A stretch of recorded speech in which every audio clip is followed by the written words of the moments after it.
It's live. Matthew Taylor. Matt The Taylor. Jonathan Evolve Show. Let's go. Amazing start. 10 out of 10 start. I think we're like, what, 6 seconds in? Yeah, dude. And I'm already having a blast. This is great. No, I didn't even say anything yet. Can we just end it? See, now that you said, I'm picturing this like it is like Joe Rogan experience. And I'm already bummed that we're on Zoom and not at like a table with like mugs of whatever. You know what I mean? Oh my goodness, I don't have Jamie to go get like 15. Yeah. Dylan.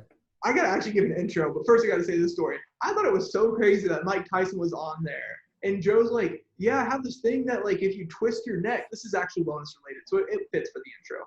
Like if you twist your neck, it like doesn't put pressure on your discs and it like strengthens your neck. And Mike Tyson's like, I wish I could do an impression, but I can't. And you did a little bit one right there.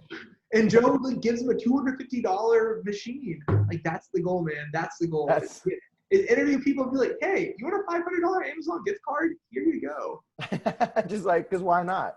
But I'm Jonathan on the Evolve Show. I just did this so backwards. Intro time now. Matt Taylor. Matt Taylor is one of the fan favorite instructors. Kickboxing background, the only teacher of abs and jabs, because you're the only person who I know who can teach abs and jabs. Only person who bought a plane ticket for their dog to go back with you for the holidays. Found out about that literally like our first conversation ever.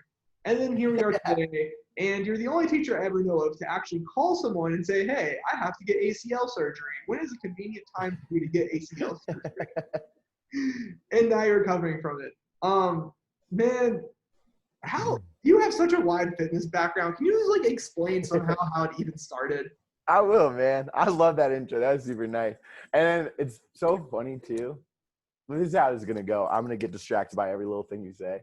But that plane ticket too, I bought for my dog. I just want people to know this. Like, I got a refund for that. Really? And I got a refund for that because they're like, sir, you can't buy a plane ticket for a non-human. Oh. And so you actually like just get to do it. Like if it's a emotional support animal, it's amazing. And in Denver airport, they're so hyped. Like we were going through security and the security guard had dog treats on him. And so that's how we got Pokes. That's my dog, Pokes. That's how we got him through the security check. Is that he was just chasing the treat. Denver's the best place to live. My mom it is. Why do people wave high? Why not? Okay, so actually let's start there because that does involve my fitness background. So I'm originally from Oakland, California, and that was a big thing I felt when I came out here. I went to Red Rocks for my first concert, and I was like so confused why people were being so oddly nice to me.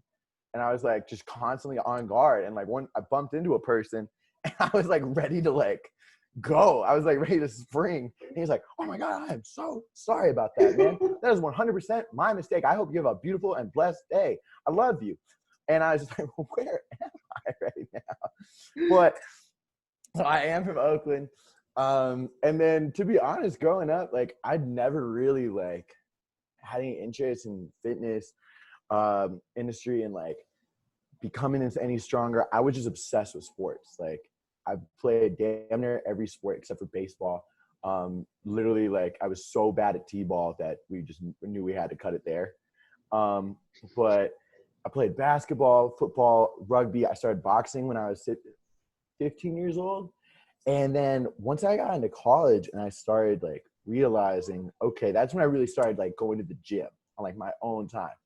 And it was at that point when I realized like, dude, I'm actually like a better basketball player now. Like I'm stronger and like it's easy for me to get rebounds and like it's easier for me to start a fast break and like all these little things. And that's when, and it sounds silly to like think that it took me 18 years to realize that like if I'm working out and I'm trying to improve myself athletically, that I'll actually be a better athlete. But it happened that way. And so that's kind of what first got me in there. And then from there, I just, wasn't really sure what I wanted to study and ended up switching back and forth and then found myself studying physiology because through those years in college, the one kind of consistent was I was getting more excited about working out and training and realizing that like, just because how you say like organized sports like in high school, right? Just because those teams are done, right? Like I can still improve myself as an athlete and I can still get going. So that's when I looked into personal training. And started with that, and then fell in love with teaching classes too, because I love talking and I love it when people look at me and I'm the center of attention. Like I really enjoy it. So it was a very easy Perfect transition. blend.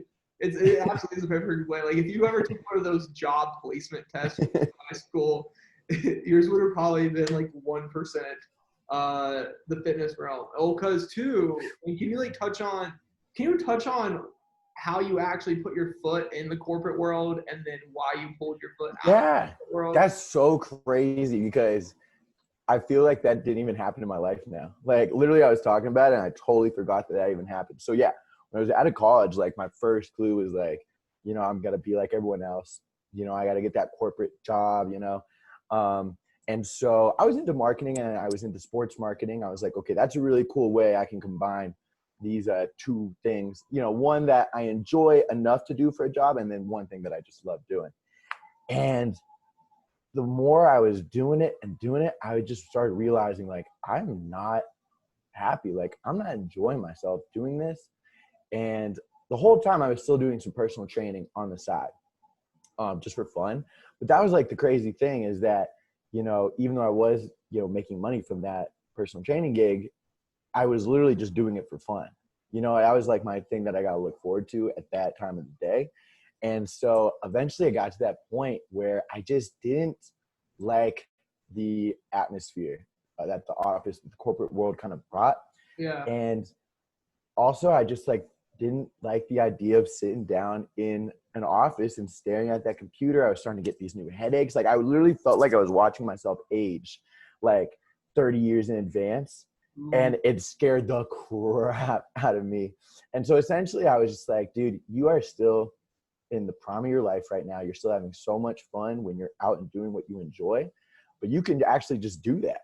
Like if you really want to, and maybe, you're not going to get, those As like, much or exactly, yeah. exactly. Like those ideas of what we like all need and what we all want, like, and not everyone's going to totally see where you're coming from. But at the end of the day, I literally had one bad day and I just quit on the spot. I was like, dude, I cannot take this anymore.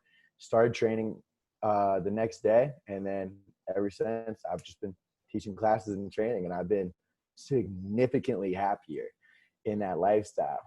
What's odd is every single time, because you hear stories like this so much, like someone found what they loved or found what they didn't love and like found their passion, all that stuff. And I want to like, at least for me, whenever I was younger, I remember always thinking like it was basketball, NBA, and so it was some like my passion was basketball and like would be there, and I would know it when I got there.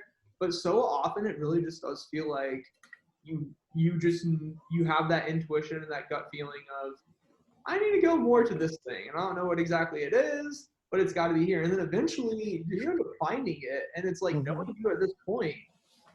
I wouldn't be surprised if you stay in wellness forever, even if it's a lesser degree, because down like that's the thing. Like your happiness, you know the difference of what you're 100%. from what it was then. Well, that's what I love about it right now, because like even right now, like I'm starting. It's so crazy too, because I genuinely forgot that I had that job Yeah. because I think I just blacked it out of my memory. I was like, I How don't long want were to go you back there? to the dark times. You I was only there for like 6-7 months. I did not make it long. I did not make it long. I am not mentally you're tough making a like that. bad. You are the reason you make a bad name for millennials leaving jobs. I am. Oh, I totally am. Like totally just showing up, acting like I deserve all this. Well, But it's crazy too, because like what I love with what's going on in this like fitness journey right now is like I still don't even feel like I know exactly what it is I'm chasing.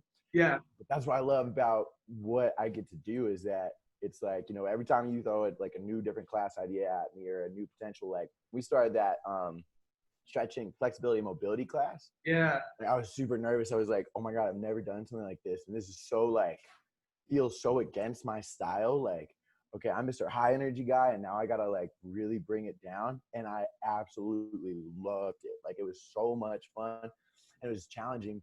But that's the cool thing, man. It's that there's just so many more avenues to go down than I think Yeah. people realize. Like I actually just started studying for the N. What is it called? They The all have the NA. same letters. They got to get together and They like need, bro. We need a union, dude. they're all 3 letters or they're 4 letters. For real. No, it's the NASC, National Association of Strength and Conditioning. There you go. Oh, NSCA. Oh, is that what it's called? Yeah. See, that's a bad. So you can tell studying's going real well. Which one are you doing? Well, I'm trying to get the cert to help like advance in like strength and conditioning programs. So the CSCS or the CPT? The CSCS. Ooh, dude, that thing is that thing will take you and basically make you Keanu Reeves from the. I'm about to cry. I'm gonna cry. It's gonna break me.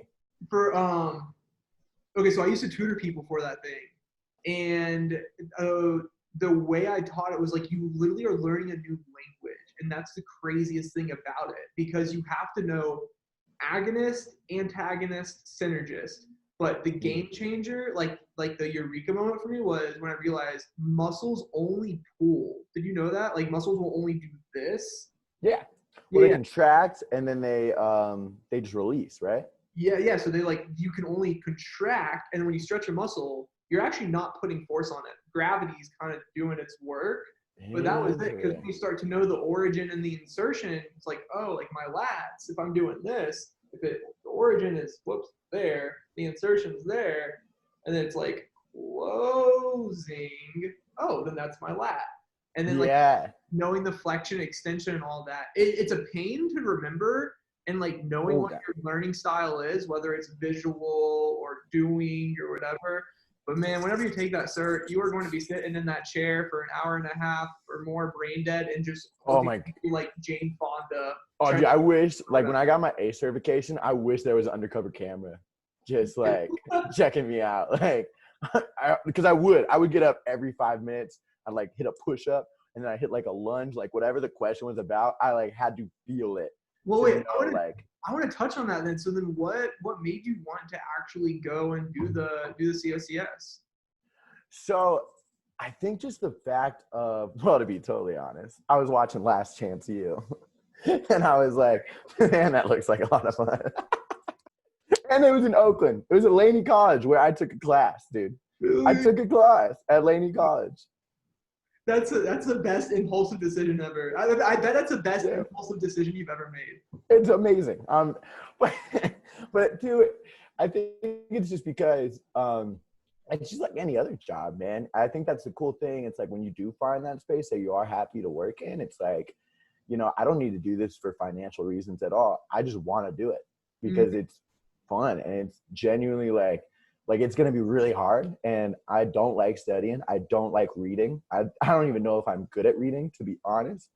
But that challenge, like, it's just like playing, like, it feels like I'm playing basketball again. You know what I mean? Where it's like, I don't want to play basketball so I can just ride the bench. Like, I want to play basketball so I can be the best basketball player I can be. And I feel like when you find like that job or area that makes you feel like that, then that's how you know I almost swore. That's how you know you're winning right there. So it feels, and correct me if I'm wrong, but it feels like you are Joel Embiiding it right now. You are trusting. Oh, hey, dude, I will take it. All right, for anyone who hears that and doesn't get what that means. So, like, 76ers team, were awful. Like, the laughingstock of the NBA, and their slogan. It's remarkable how soon that, or how recent that was. Yeah, and the whole slogan was trust the process, 5 years later. We got this. 5 years later, like, better team. But that saying always stuck with me because I feel like so many people they try to think so far ahead of time. And in reality, when you trust yourself and you are a process, you really do have to have that trust. And I mean, with you don't really know exactly how you're using it, but you have an idea of where those areas will be. And I think that's enough for people to at least take that first step. Yeah. When it's crazy, like, if we can't believe in that, we're in the fitness industry. We need to get people to believe in themselves and believe in that. Like, if we can't believe in that, then we're a mess. Well, you know what I mean? With you being in the fitness industry, what were things that you saw that you liked or disliked just with your time? Because you've been around the block a bit. Can you touch on too, like, where you've been? Yeah. Well, not don't give exact names, so I don't want it to sound like discrediting others or anything, but like the types of areas that you were. For example, don't be like, I was at gym ABC. Oh, I got you. Well, I think the big thing that like really drew me in was and it's so stupid cheesy, but I mean, I'm gonna say it anyways. But it's so cool, like to make someone feel better about themselves, and It's not even just this cool feeling of it's just so dope, dude. It's so dope, and it's tell crazy. me that giving your niece or nephew a really cool birthday gift, or like it's like you're giving a Christmas gift. Oh You're yeah, giving a Christmas gift every Tuesday at 6 p.m. I feel like the man, dude. I feel like the Yeah. man. But it's so true, man. It's so true. And you know, it's like I can even look at myself, right? It's like it's crazy, dude. I have all this confidence now in my life. But like when I was a kid, we were actually just talking about this last night. When I was a kid, like I was silent. Like I was a mute. And like no crap, this is a true story. My parents actually took me into a doctor because they thought I might have autism. Like I did not talk What? ever. I was terrified of everything. Right. And then I like grew up and like I was a super skinny kid, could never like develop in the way I wanted to. And like I always wanted to be like sports stars, you know, and they're all yoked out and whatnot. And I was like, that's not me, dude. And so watching like how I've changed throughout the years and learned to really like create a better perception on body image for myself and just like what it actually takes to be like a good person and be a cool person and be who you are and just accept and just enjoy your life. To be able to see someone where it's like, honestly, dog, you're not going to believe this, but I was in your shoes one time. You know what I mean? And it's like, dude, I do understand what you're talking about because for a lot of people, man, it's like, you know, when you have people, sometimes you have people that come in and they're just super excited, right? Like they want to turn a new stone, like they want to change their lives. Sometimes you have people come in and you can just see they're terrified. Like they don't want to be here at all, but they're not happy with who they are. And it's so sad because I'm like, dude, there is nothing. And I feel like we're as the trainers, we're the last people they would expect to get that. Yes. But I feel like we all do because I feel like for the most part, maybe not everybody, but I feel like there's got to be a lot of trainers that got into it for the same reasons as me. Where it's like, dude, I understand that. Like that was me. She's a yoga teacher, and she was telling me how she got her cert. I want to say at like 30, and she got her cert because yoga is what she went to after a divorce as a student, and then came full circle and wanted to take like basically be the person that helped her when she was in that spot. But I say that because we had the exact same conversation, and that's what I feel like students look at instructors as, because in my eyes, if I were that student and I knew that that instructor were same as me, you just feel so much more connected to that instructor, and you know, nah, they're still struggling to eat donuts too. Yeah. We're all really similar. Well, and that's why I tell everybody too. Like I I try to keep my life like as transparent as possible. Like Attendance shows, and like you have a full following. Yeah, dude, I appreciate that. But literally, like, there's the biggest pizza up there right now. Like the box, we couldn't stop laughing at how large the box is. Like it can't fit in the fridge. And we're not even close to done eating, but like I tell all of my members, like anyone that comes to my classes or at work, I was like, dude, I ate so much pizza this week, or I had so much beer. It's like I'm paying the consequences. But it's like we are not that different at the end of the day. It's like I got the same like little dirty like I want to eat pizza, like I want to eat donuts and burgers and fries. Like they're good. They're really good. Yeah. But I got a question for you then on that, like, because it's tricky because misery loves company, and a lot of people will find the people that tell them that what they're doing is okay. Now, with you then being the instructor, how do you kind of play that line of sharing your story so that they know what they're doing is okay and they shouldn't judge themselves, yet still wanting them to move forward if that pizza donut life isn't like what they're wanting to be in right now? It's tough, and I don't feel like I figured it out yet. Like I feel like I'm just getting better and better. But the craziest thing too, I always say, you know, I think like that's gonna be the next step for personal trainers. Like in the future, like we're all gonna have to be like trained in psychology, and like we're all like we're damn near halftime Good psychiatrists. insight. It's a really I good mean, insight. and like at a certain point, we're gonna have to start just being like, dude, we need to go to school for this. Well, But everyone has one of those crazy stories of just one day you're going to teach a class. yeah, No. and that's the reality. Like you might have a session, and this has happened before. Like you might have a session where you're going in and you have the whole game plan, and you have to throw it out. And I've had a session where I've thrown it out, and I sat down with my client, and we just freaking cried for an hour, and we just talked about life and just about what was going on. And like sometimes that's what people need, because at the end of the day, people do show up to feel better. So I think in terms like what I always tell people is like, we live in such like it's that like body image issues are so prevalent in Yeah. our state, and it's so unavoidable. Like everybody's got an Instagram. Everyone. I'm gonna sound old. Everyone's got a TikTok now. TikTok makes me feel uncomfortable as hell. TikTok. I feel like if you said TikTok and like a 80-year-old Alabama grandpa accent, that's the best. Dude, TikTok, no, it sounds like, I bet you that's like in a sitcom somewhere like 10 years ago. Like, all these kids with their TikTokies. It's literally, but it's like, I hate TikTok. I don't know if you ever checked it out, but man, if you want to feel uncomfortable, go watch TikTok. It's that one. I feel like TikTok is one of the most addicting ones. Yeah, people really like doing synchronized challenges. I don't know what's so challenging about them, but I also don't do them. So I don't want to judge too hard. Yeah. But yeah, I totally forgot what I was talking about. There we go, body image issues. But yeah, like it's so tough, and it's not just girls, like it's guys too. And whether it's sports, Quiet about it. The guys are quiet about it. I feel like the girls will talk with each other about it, but the guys will not be as vocal about it. And well, that's just male toxicity at its, I can never pronounce that word, but at its finest. Yeah, at its finest, where it's like, dude, we're just, because I feel like this is everything about how I was raised and just who I am. Like, I have such a hard time talking about like my feelings. Yeah. You know what I mean? Like my negative feelings, like such a difficult time, because it's like we work so hard to be like positive, energetic, this and this and this. And so I think with guys, like, and it's hard with everyone, but with guys, it can be so difficult to be like, yeah, I have body image issues too, especially because 10 years ago, that was perceived to be a strictly woman thing. Yeah. And now we're in this area where we're starting to realize, no, that's actually super normal and super possible for anyone.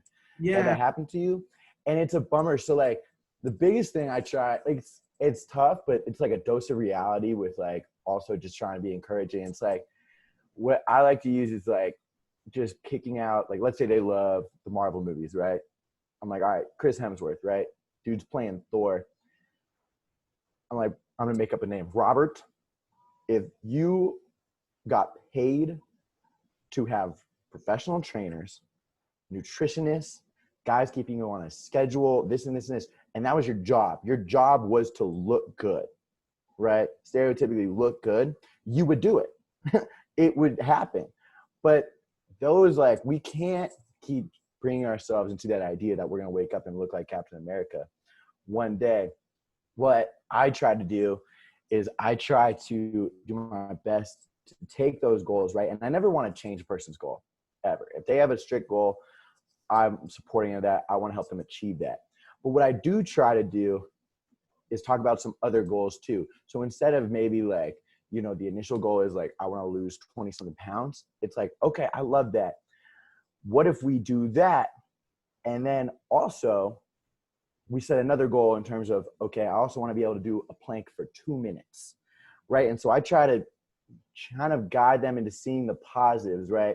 Like kind of cookie crumb them in a way? Exactly. Like see the positives in kind of where I changed my attitude, where it's like, instead of trying to look like I'm an NBA athlete, which is impossible. Like I don't have that kind of money to or literally they're paying you to look like that, right?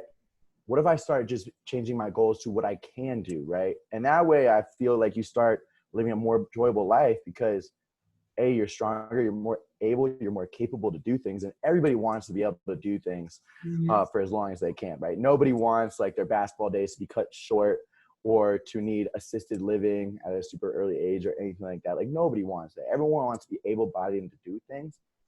And so that's like when I really, really started getting into fitness, was when I really just started changing my mind frame in terms of what is actually important in life. So I want to ask something on that just to clarify, because I know that it could be taken out of context for someone who's not a trainer and doesn't have this whole like that I'm manipulating people. Not that you're manipulating people, but it's when you're a trainer, you have to be a mental and physical coach. It's straight up. That's how it is. And with what you're saying, it could come across to a person listening as you're telling a person to lower their goals. But that's not what you're saying. That's a good point. What I'm gathering, what you're saying is, no, put your mental health first. If you want to look like Chris Hemsworth, look like Chris Hemsworth. But first, you need to feel like Chris Hemsworth, because you don't need to look a certain way to feel happy or fulfilled or like a Viking god. Oh, dude, I feel exactly, dude. Yeah. Every time I walk in the gym, I feel like Thor, and I don't look like him at all. Like you can, no matter where you are, you can feel great and happy and fulfilled, but you know at a certain point that you can achieve more. And I think that's what it is when you know what you can achieve, then that's when you want to go for it. Because some people think that like it's the same deal as buying the Lamborghini. Some people might think that buying the Lamborghini makes them happy, or looking like Chris makes them happy. It's material objects, bro, and people treat their bodies. People treat their bodies like material objects. Yeah, but and that's actually a great way to put it. Like I like to show people that it's like, yeah, it's not lowering your goals. In my opinion, I'm upping your goals. Like I'm asking you to go for more fulfillment. Like I'm asking you to go for something better, to actually feel better instead of just look a certain way. Like anybody can lose 20 pounds, right? Anybody can do it. You're going to get incredibly sick, and it's really going to mess you up. And because of that, it's probably going to make you super unhappy. But like when that person, like that moment when you see someone hit that like physical goal, right? Like they hit that 2-minute plank, or they bench press X amount of weight or whatever it is. And you see like that reaction, like, holy crap, like I would never dream that I could do this. I'm going to swear one time, that's that dope shit that I just love, I just absolutely love. Dude, that is and it gets me going. And then all of a sudden I got to do push-ups. And then I'm in the plank. Like I got to work out then. Man, like I remember taking a high school kid, I think he got like deadlifting 300 pounds or whatever. And like, yo, the dude just felt awesome. And then that's the thing with people too is, and that's why I love having a conversation like this with someone who's a trainer, is because I want someone who's not at all a trainer to understand there's mental and physical goals, and then there's like the stepping stone goals that you have to be able to have. But two, the reason for those goals is there's actually like when, as a male, for example, you have your thing called Prilipin's chart. Like as you're going through CSCS, you'll see it. And that Prilipin's chart shows if you want strength versus hypertrophy. And those terms all sound complicated, but basically it's like strength training is actually done by certain teams and like NBA players. Like I listened to the Rocket strength coach one time talk, and this was about 3 or 4 years ago. And he took the players after a game and had them deadlifting like 90% of their 1 rep max, but for very few sets and reps, only because it made their body put out testosterone, which made them recover better. And then especially for males, if your testosterone's higher, you feel more energized. And if you feel more energized, like now you can do more things that fulfill you. And it really is. Well, that's the thing too, that I don't know how many people understand, but every single athlete trains different. Mm-hmm. Like, and that added of like, man, I'm in great basketball shape, but terrible football shape, whatever it is. It's so true. Can you touch on actually how you train as a kickboxer and like kind of your background there? Because I think that's so interesting. People assume you guys train a certain way, but you have so many things and basically. Yeah. I'm still, but that's why I love it, because I'm still figuring it out and I'm still like getting better. But I picked up kickboxing probably about 1.5 years ago now. And so I'm super novice. I'm only at 1 fight. But what I love about it is that literally I'm now learning how to flush out the info that I would use to train, be better at basketball, and to bring in these new. So like, for example, basketball and kickboxing, they actually relate to each other in a fair amount of ways, right? You want that cardio to be right at that same level where you're ready for quick time chain movements in multiple sessions. right? Where it's football, it's all about that sprint, right? So let's say you're training for football, you're not going to do a whole lot of like cross country style running, right? Or a whole lot of cycling. You're going to do a lot of full blast sprints. Where if you're training for basketball, kickboxing, it's going to be the exact opposite. But it's crazy because I'm literally like learning. The gnarliest thing I learned when I started punching was that none of the power comes from your biceps. None. Like biceps are, I think, a little triceps, but it's like all shoulders and it's all core and legs, oddly enough. And learning that, and still to this day, I don't feel like I'm at my full punch potential, like in power, because I'm still trying to train my body just to get better at using that rotation. But the nice thing, like, I'm so fortunate to have worked with the coaches and teammates that I've gotten to work with in kickboxing. And I think those trains, who is it he works with? He trains TJ Dillashaw. Yeah. And so yeah. Really so like just a little outside of my grade. But give me a couple months. Let me heal up this knee and we'll see what happens. You guys sparred one time, you knee. Dude, I think he weighs like 50 pounds less than me, and I guarantee you he could kick my head off. Yeah. Guarantee you. Yeah, but like because he knows the technique, right? No, 100%, because he knows the technique and he knows those muscles. Like, for example, when I started learning, like, okay, I want to make more powerful kicks, the initial reaction was like, I need to squat more, things like that. And then I started realizing, no, that's not what I need to do at all. I actually got to take some more weight off the squat rack. But when I come up, I need to absolutely explode, right? I need to hit some more jumping squats. And in that too, I got to do a lot more core rotation. Right, it's these little mechanics. It's not just having big legs, strong arms, or anything like that that's going to increase that power. It's having those whole body mechanics down that just let you seamlessly chain everything together. And it is so freaking rewarding. Like when you can tell, like I remember one time, like I threw a kick and like my shin genuinely hurt. And I was like so pumped that I was like figuring out how to make, like I was getting so much better that my body wasn't keeping up with me. And it was like hurting. So I literally was like, ow, with a big smile on my face, like just so happy, just so hyped. But it's super crazy and that's something too that I feel like super tough. And that's why it's like women are I found are a lot more receptive to trying out something like personal trainer, trying a fitness class. Guys, man, I think it's still because of that male toxicity. Right, of just like, we're supposed to be big burly guys, like we know how to be strong and whatnot, but it kills me, man. Like I wish everybody that plays a sport, male, female, anybody, I mean anybody at all, but especially like that plays a sport, would come in and meet with a trainer to see like what they actually need to do, because there's so many people, and I was one of them for so long, that just train the wrong way. And when you find out, like, it's like that apple of knowledge, like when you find out, like, I've been doing this the wrong way and holy crap, look how fast I'm getting better now that I know what I'm doing. It's so rad. Like it's so awesome. It's fulfilling because it's a whole process and a whole puzzle. Man, I have two. Okay, I had two questions. Oh, dude, I'm not gonna lie, man.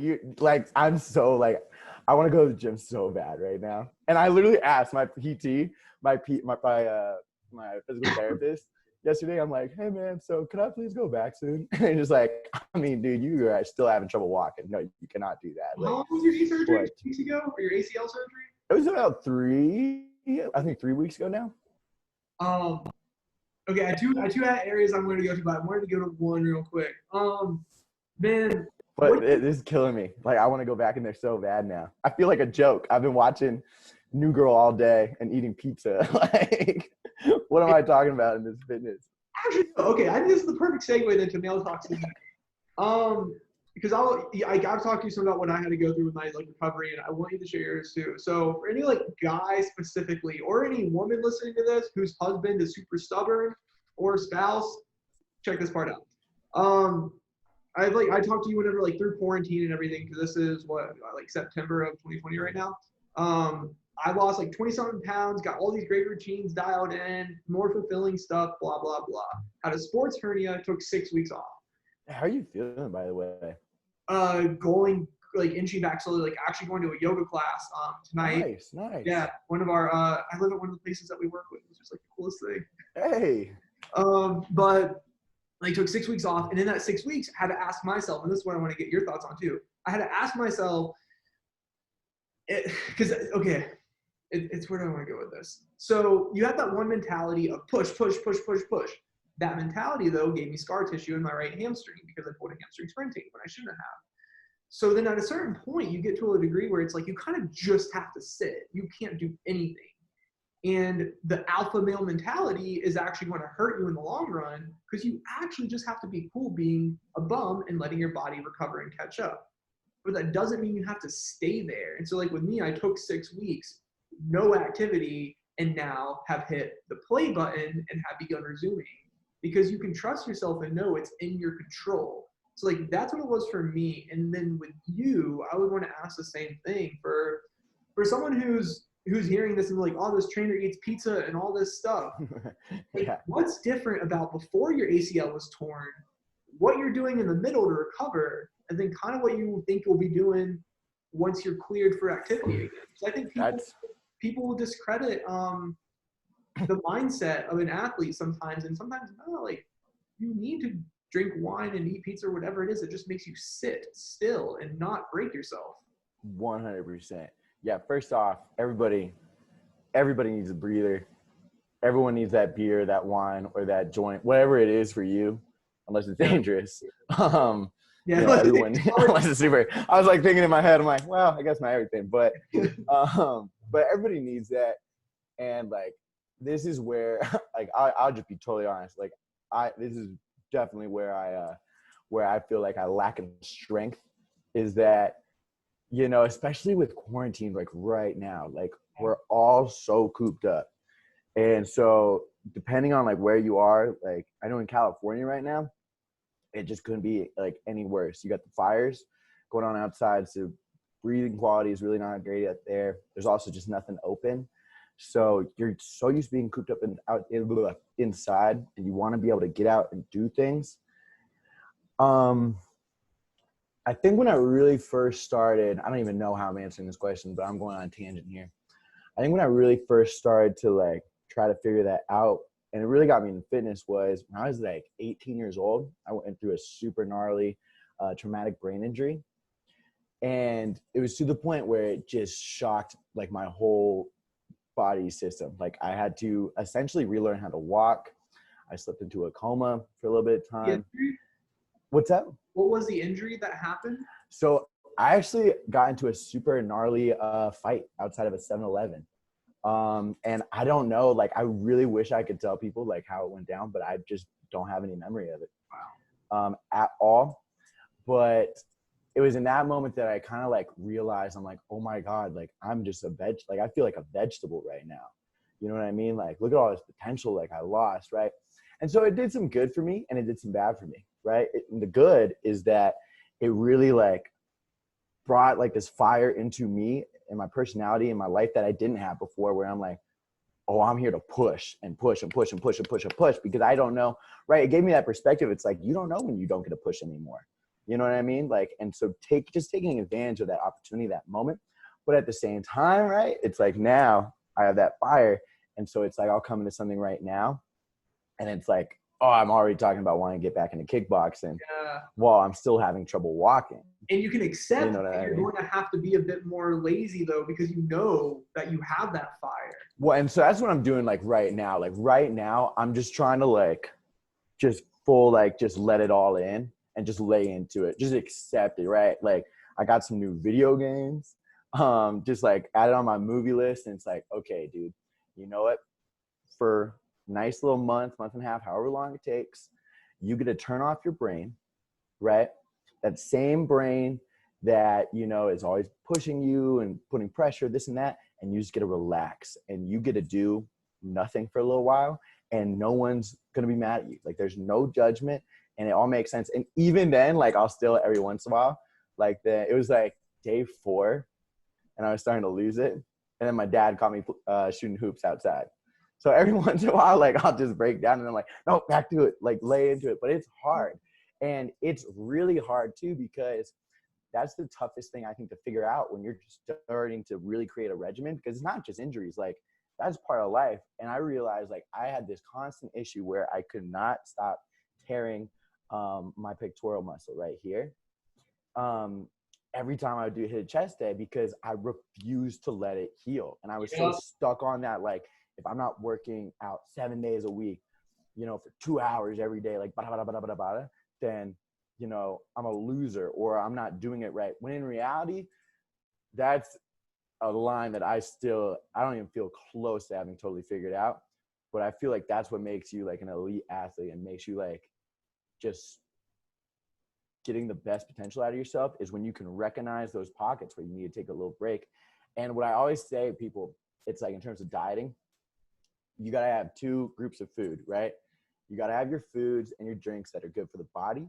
And then you got to have your soul food, man. Like, that's stuff that's just good to your spirit. That's just going to lift you up. You know, it's like The Rock.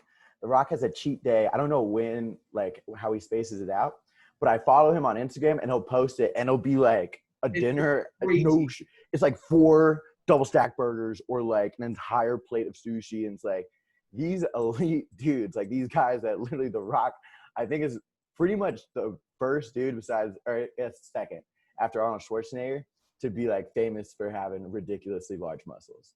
Yeah. And just like a tank of a man. You know what I mean? And he posts and brags about eating like multiple cheeseburgers. And so, but he's the same guy who's also up at what, I think 4:30 lifting. Oh, yeah. He just like, he's nonstop. He has a really good, if anybody wants to check it out, he has a really good talk with the Lakers. It's not a TED talk or anything. He's just in the Lakers conference room speaking to the team about everything. His whole story, like $7 in my pocket, on and on. And you earn it. You earn it. Well, The Rock is the man. He's going to be the president one day. No, And I'm so about it. He's so funny. But that's it, is just knowing your moderation and knowing your balance. And honestly, like with what you just said, I shut up because I thought that whole thing of that use like a 2-minute span is literally the gold of this whole entire talk.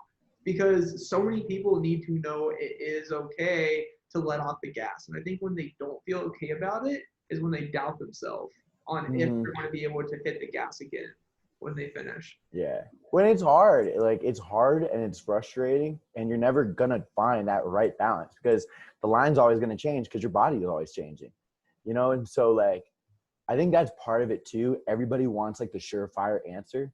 Yeah. It's going to be like, right. That's why you see all these ads, like, you know, sign up if you want crazy killer abs like this in 3 months, or no, it's always like 3 days. It's something ludicrous. But the reality is there's not one, because everybody's different. Everybody's going to respond to the same workout and same foods differently than others. And just you're constantly growing, and you're constantly improving. You're constantly learning new things. So that line changes every single day. And I think that's the tough thing is that everybody wants the right answer. This is the right number, right? But in reality, you gotta be comfortable with flexibility. You gotta be comfortable with things changing. Everyone has so many backgrounds. They have kids, they don't have kids. Their grandparents are not grandparents. They have 5 jobs, 3 jobs, 2 jobs, 1 job. Options are endless. Yeah. Well, and that's the biggest thing, right? Because it's like, if you're working out, you know, there's working out for the good reasons and working out for the wrong reasons. And I've done both. You know, I've worked out for like just the glamour muscles, and, you know, avoided foods and activities that were making me happy and whatnot. And now I'm at this point now, it's like, look, man, like I got this huge thing where UFC fighters, if you don't look like a prime athlete in the UFC, like I love you automatically. Like, I don't know if you know this name, Roy Nelson. I was about to say Roy Nelson. Dude, like I love him. He bodied Kimbo Slice too. Yeah, I know, he was a beast. He was an absolute beast. And the dude is walking around with the belly and the mullet. And every time he wins, he leans back and he rubs the belly. The goat of this, Derek Lewis. Oh my God. Derek Lewis. First off, he has the funniest. The best interview. Instagram. Best post-fight interview of all time. Oh my God, which one, dude? You can make a top 10 list of just Derek Lewis interviews. But then you got Daniel Cormier too, and he's one of the best. He's gonna go down as one of of the best fighters of all time. You got Fedor Emelianenko. I mean, granted, these are all like heavyweight dudes, Yeah. but I've also seen guys where it's like you don't have to have a six pack. Like I'm trying to think, like Nate Diaz. Nate Diaz is a perfect example actually because he's kind of got like that skinny fat going on. Like, and when you see him go up against McGregor looks shredded. He is shredded. He's so shredded. And Nate Diaz just doesn't in comparison. And Nate Diaz kicked his ass the first time. And the second time they both went at it super good. So those guys got a special place in my heart. Like I'm instantly like I'm about them because that's my goal, right? That's my goal. I want to be the kickboxing dude with a little bit of a belly. Yeah, I mean, you know what I mean? Well, but why do you want to be the kickboxing dude with a little bit of a belly? Because for two reasons. That means I'm having a lot of fun and I'm drinking a lot of beer, which you don't need beer to be happy, but I do like beer. And it also means that I would just love to be able to show other people that it's okay. You know what I mean? Like it'd be so cool to have the opportunity. And that's why I love training. And that's why I love just teasing myself in front of all my members, because I like showing people that it's like, you can still do these athletic feats. Like I'm still very capable, like in all these feats, even though I don't have a six pack. Yeah. And, once you get to that point, I don't know, it's a really cool point. And, I don't want to deter like if you have a six pack, it's not like there's anything wrong with that. Like that's awesome. And it's really hard to achieve. You should be really proud of yourself. But there's just nothing wrong with not having one. It's about that North Star, finding what fulfills you. Exactly. And not being something physical, but being something mental. And then like this, if the side effect is physical, awesome. Like I just saw a picture the other day of the CrossFit Masters competitors, and there's this guy who's 60 or so who has an 8-pack, and then I saw a picture the other day though of, on the other side, a woman who was 70, bored out of her mind in life probably, and wanted to go get shredded, and now she looks like a stage competitor and she's 70 years old. It's never too late, and you change all the time too. And so what works for you today will probably work for you tomorrow, but it may not. And I think that's what's so cool about your story is you're so flexible with just adapting to what needs to happen. And ultimately you've had your health taken away from you when you were 18. I think that's what's so cool is because now you know what you appreciate. And it's changed. And yeah, one of the things I say to all my members and clients, it's like, hey man, as long as like physically I can still do all these things to a high ability, I'm picking the six pack out of Safeway than the six pack under the shirt every single time. Like every single time. I know the consequences, but as long as like I can still achieve these, because that's what I found works for me, right? Yeah. That's what makes me happy is being able to achieve, being able to still be like, I wasn't a former D1 athlete or anything like that, but I'm still 25 and I still get to compete in things. And I absolutely I love that little dream world I've created for myself. But I actually it started because I had this one member and I just admire him. I don't work with him anymore, but he's the man. And we've gotten many drinks together outside of the gym. But dude is just shredded, like big old shoulders, biceps, strong legs, everything, and just the biggest beer gut. And he is just so happy and content. And I tell him, I'm like, dude, you are the absolute man. He's like, well, doc, I'm like, I love being in good shape and I love being strong, but I'm not giving up this nice drink right here. I'm not giving up some steaks. Like, I'm not giving this up. Like, I'm still here to have fun. I'm like, man, you're cool. Man, I kind of want to wrap up on that point because I think that really is the point to hammer home is for everyone just finding your happiness. And it comes in so many different shapes and forms.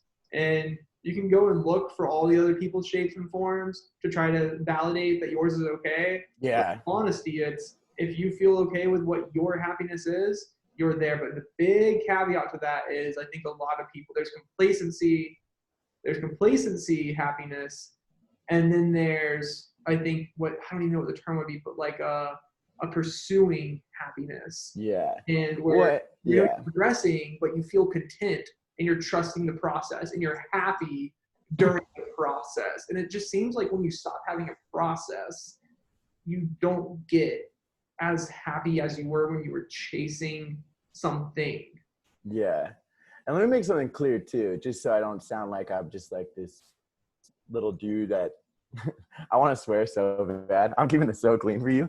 I'm just this bruh that has just everything figured out. Like I still have days where I wake up in the morning after like a night of binge pizza or just a night of fun, and I look at myself in the mirror. I'm like, oh, you piece of crap. Look at you. You just look like it still happens. Like it's not like I have this whole thing figured out where I'm like, no, I'm but you free think it's and also the frequency, like when you're becoming like competitive kickboxer Matt, you're still facing the same demons, but you're facing them at less frequency. Exactly. But what I kind of want to just elaborate, it's like to anyone out there that's like, man, why can't I be positive like this guy, or why can't I get my head around this? It's like, dog, we don't have our heads fully around it. We just know, like we know now that that's the happier way and the way we've seen better changes in our lives.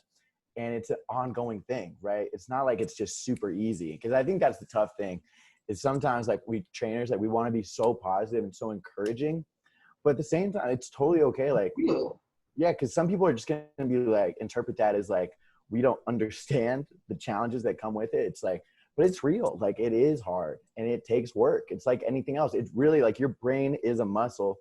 And is it a muscle actually? I don't want to go into that. I don't want to go into that because then I feel like I'm going to say something revealingly stupid. You know what I mean? Like I feel like I'm sounding smart right now. Your and I don't want to tongue is a muscle. I know that. I have no idea. It is. Tongue is strong as crap, dude. It's so strong.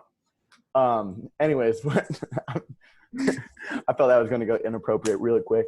What was I saying? Oh yeah, it's hard.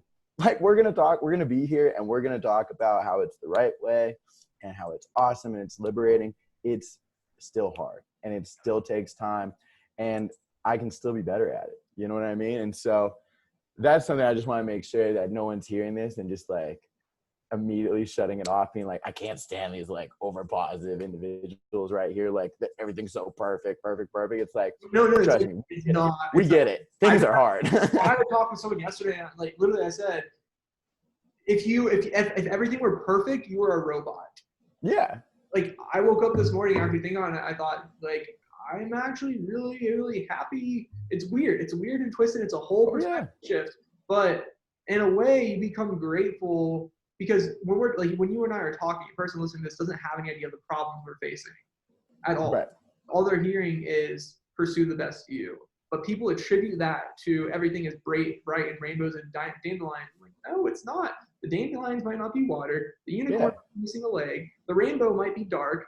You don't know how unicorns and rainbows something really is in someone's world, but you don't need to because ultimately you just need to see it can be a little brighter.